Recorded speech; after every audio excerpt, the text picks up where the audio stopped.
Sir காலில் ஒரு number out சொன்னார்.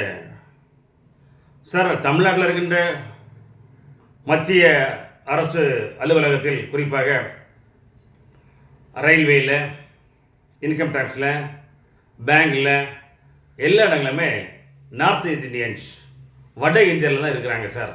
தமிழர்களுக்கு யாருமே வாய்ப்பு இல்லை, தமிழர்கள் யாருக்குமே வேலை கொடுக்க மாட்டேங்கிறாங்கன்னு சொல்கிறாங்க. சார், தமிழர்களை நீங்கள் எப்படி வச்சுருக்கிறீங்க? தமிழர்களை கடந்த 1967 முதல் 2025 வரை நீங்கள் தமிழர் எப்படி வச்சுருக்கிறீங்க சார்? தெருக்கு தெரு ஒரு டாஸ்மார்க் சார், தெருக்கு தெரு ஒரு சாராய கடை, ஸ்கூலுக்கு முன்னாடி, கல்லூரிக்கு முன்னாடி, கோயிலுக்கு முன்னாடி, மக்கள் நடமாடுகிற இடத்துக்கு முன்னாடி, பேருந்து நிலையத்துக்கு முன்னாடி, எங்கு பார்த்தாலும் டாஸ்மார்க் சார். பள்ளி மாணவன் முதல் பள்ளி மாணவி முதல் பெண்கள் முதல் எல்லோருமே டாஸ்மார்க் போக ஆரம்பிச்சிட்டாங்க. சாராயம், டாஸ்மார்க்கு, மதுபானங்கள் அடிக்க டெய்லி குடிக்க ஆரம்பிச்சிட்டாங்க. இது யார் காரணம்? திராவிட முன்னேற்ற கழக காரணம், திராவிடங்களுடைய ஆட்சி தான் காரணம். இந்த திராவிட முன்னேற்ற கழகம் என்ன பண்ணிருக்கலாம்? டாஸ்மார்க் மூடப்படும் சொன்னீங்கல்ல, நீதிமன்றம் தான் கேட்குது, நீங்கள் இதுவரைக்கும் எத்தனை டாஸ்மார்க்கு மூடினீங்க? ரிப்போர்ட் கொடுத்து கேட்குறாங்க.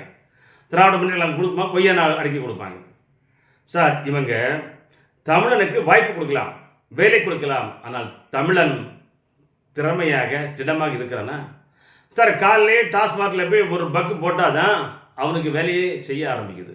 அப்போ தான் அவனால் நிற்க முடியும் சார். அவனை நிற்கிறதுக்கு ஒரு பக்கு போடணும். அவன் நிற்க கூட முடியல, அவனுக்கு எப்படி சார் வேலை கொடுப்பாங்க? எப்படி சார் அவன் இன்டர்வியூவில் அட்டன் பண்ணுவான்? எப்படி அவன் எக்ஸாம் எழுதுவான்?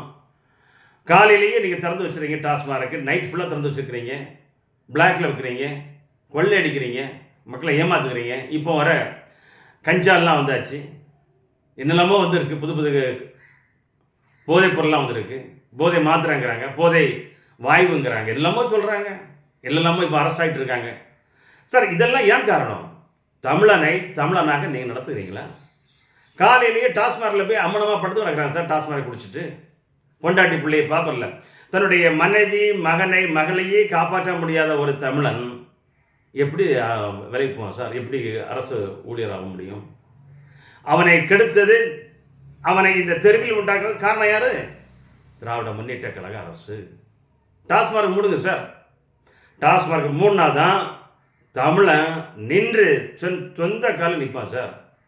தமிழ்நாட்டில் எப்பவுமே பாருங்க, எல்லா சூப்பர் மார்க்கெட்லேயும், எல்லா பெட்ரோல் பங்க்லேயும், எல்லா ஹோட்டல்லையும் நார்த் இந்தியன்ஸ் வந்தாச்சு.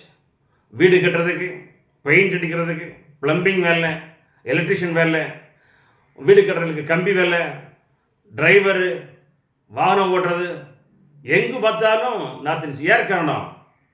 தமிழன் குடித்து கொண்டு இருக்கிறான். தமிழனை குடிக்க வைத்தது இந்த திராவிட முன்னேற்ற கழக அரசு, திராவிட கழகங்கள். இதனை யார் நடப்பது? டாஸ்மார்க் மூடுங்க சார். தமிழ்நாட்டில் குறைஞ்சபட்சம் ஒவ்வொரு ஆண்டும் 1,00,000 பேர் கவர்மெண்ட் மத்திய அரசுக்கு வேலைக்கு போவாங்க சார். நீங்கள் என்ன பண்ணுறீங்க? டாஸ்மார்க் திறந்து வச்சுட்டு உட்காந்துக்கிறீங்க. அவன் காலையிலேயே போய் ஒரு பக்கு அடிக்கிறான் சார். பிளம்பருக்கு பிளம்பிங் பண்ணுறதுக்கு ஒரு பக்கு அடிக்கிறார். கொத்தனார் காலே அந்த கொழுவில் கரண்ட் எடுக்கிறதுக்கு பக்கு போட்டால் தான் வேலை செய்யுது. பெயிண்ட் அடிக்கிற ப்ரஷ்ஷு, பெயிண்டருக்கு இந்த பெயிண்ட் அடிக்கிட்டா ப்ரஷ் வேணும், அது எப்படின்னா தண்ணி போட்டால் தான் ப்ரஷ் கையில் நிற்கிது, எல்லாம் கை விழுந்துருது. எலக்ட்ரிஷியன் அப்படி தான், காலையிலேயே ஒரு பக்கு அடிக்கணும். பக் அடிச்சுட்டு தான் வேலைக்கு வர்றாங்க. 9 மணிக்கு வேலைக்கு வராங்களா? இல்லை. அடித்து பிடிச்சி 1,500 ஒரு சம்பளம் வாங்கிடுறாங்க. சம்பளத்தை வாங்கிட்டு வேலை செழிப்பாக இருக்கா? இல்லை. சுத்தமாக இருக்கா? இல்லை. 6 மணிக்கு டாஸ்மார்க் போயிடுறாங்க. காலையில் குடிச்சிட்டு வர்றாங்க. எப்படி சார் தமிழன் நிற்க முடியும்? எப்படி சார் தமிழன் அரசு அதிகாரியாக மாற முடியும்? தமிழகமே நீங்கள் தான் சிந்திக்க வேண்டும். தமிழக மக்களே நீங்கள் தான் சிந்திக்க வேண்டும். இந்த திராவிட முன்னேற்ற கழக அரசு ஆட்சியில் தான் இந்த டாஸ்மார்க் ஆறாக ஓடுகிறது. விஷசாராயம், கள்ளச்சாராயம் மாண்டு போகிறார்கள், பார்வை இழந்து போகிறார்கள், வாரிசு இல்லாமல் போகிறது, குடும்பத்தினுடைய தலைவன் இழந்து விடுகிறான், மரணத்தை அடைகிறான், அந்த குடும்பம் அனாதையாக தெருவோரத்தில் நிற்கின்ற காட்சியெல்லாம் இந்த திராவிட முன்னேற்ற கழக ஆட்சி நடைபெற்று கொண்டிருக்கிறது. இந்த தமிழன் எல்லா விதத்திலும் முன்னேற வேண்டும் என்றால் இந்த டாஸ்மார்க்கையும் இந்த போதைப் பொருளையும் ஒழிக்க வேண்டும். இந்த திராவிட முன்னேற்ற கழகம் ஒழிக்குமா என்றால் கடந்த 4 ஆண்டுகளாக இந்த டாஸ்மார்க்கையே மூடாத அரசு, போதைப் பொருளையே தடுக்காத அரசு எப்படி தமிழனுடைய வாழ்வில் முன்னேற முடியும்?